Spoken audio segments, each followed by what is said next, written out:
Hello again, and welcome to yet another video about motorbikes.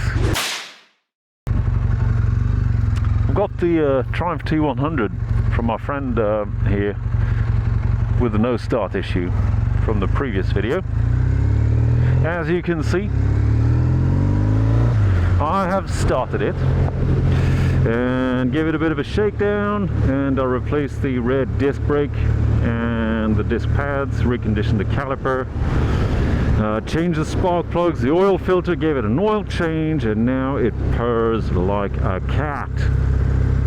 Now initially I was thinking about doing a comparison video in between the T100 here and my T140V. Now that's not going to happen. Why? Because these are two completely different bikes which have absolutely nothing in common except the name and the fact that they drink petrol. That's about all they have in common. This is the modern iteration. It's the neo-retro styling, as it were. And the styling, I think, is on point. It looks really convincing to the untrained eye. The sound is good as well. It's let's see if we can hear a bit of the engine.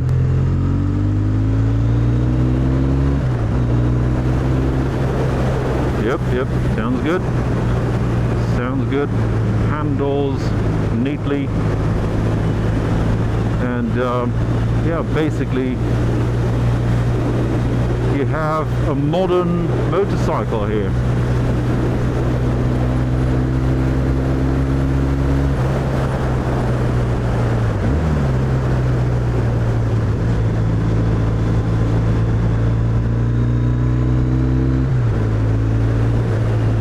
It sounds glorious, I find. It really does sound nice. You've got that induction noise, which is fairly decent.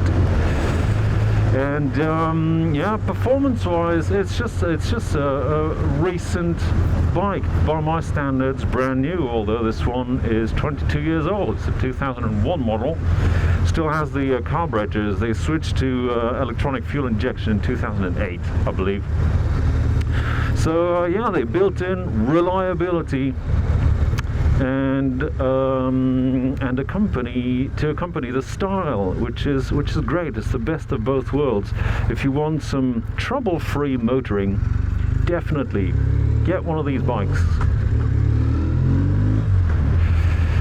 and not an old one, because you don't have to mess with adjusting points and everything. This one has everything like electronic, has electronic ignition. You don't have to worry about it.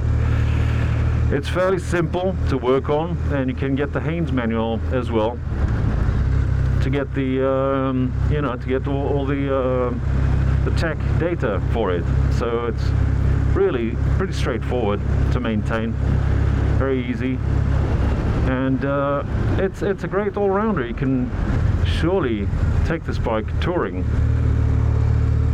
You can ride this thing all day. It won't fail you. Proper maintenance is key. People usually hold accountable reputations of wonky things, or electrical problems and stuff like that. But these are usually associated either by poor design, which usually is taken care of swiftly, or by mainly it's due to poor maintenance. If you come to think of it, things only fail and break if they are left alone to run for long enough that they would run out of lubrication, or the lubricant quality gets poorer, and so on and so forth. So just as long as you maintain something properly, you'll be fine. Right now, market value for these bikes is extremely good. You can grab one of these for as little as $5 grand, and I'd say it's excellent value for money. They hold their value well,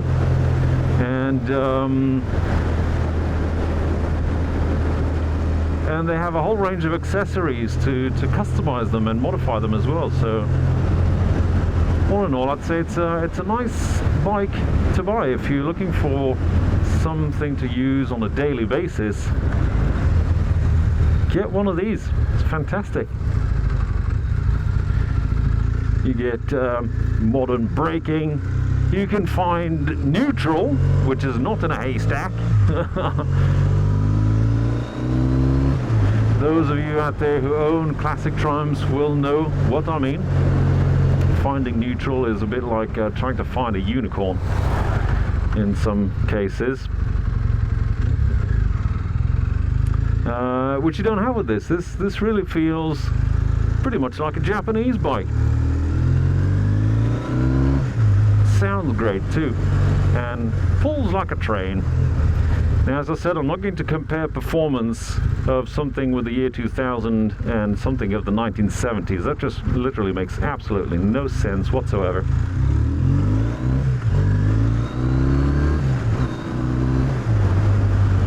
So, yeah, there you go. Sounds great, looks good.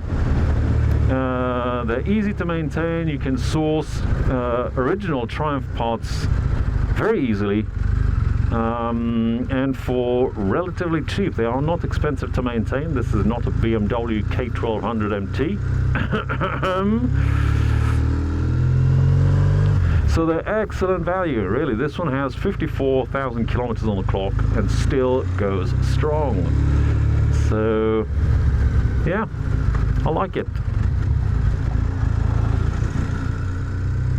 My views are biased, I can hear you say, and rightfully so. It's a good bike. Objectively speaking, oh, hello. Damn it, is that the storm catching up? It is. Oh my. Really, Tomo.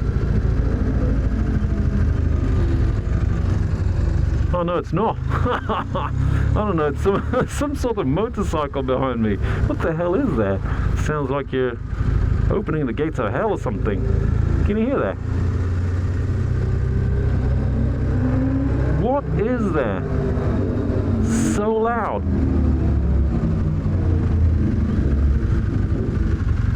Oh, come on. What are you doing? Got a terrible driver here. What is that noise?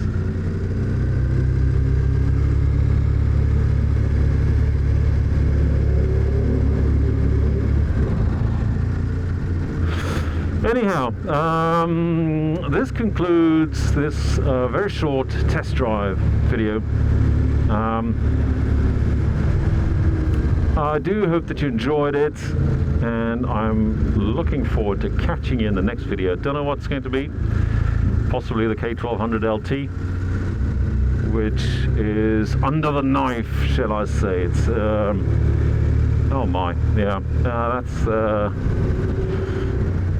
yeah, something for another episode.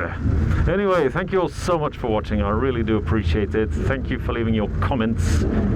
I enjoy reading them and responding to them, and I will be catching you all in the next video. Peace out, everybody. It looks like I'm going to be here forever behind this Fiat Panda. Catch you all later, guys. Peace out. Goodbye.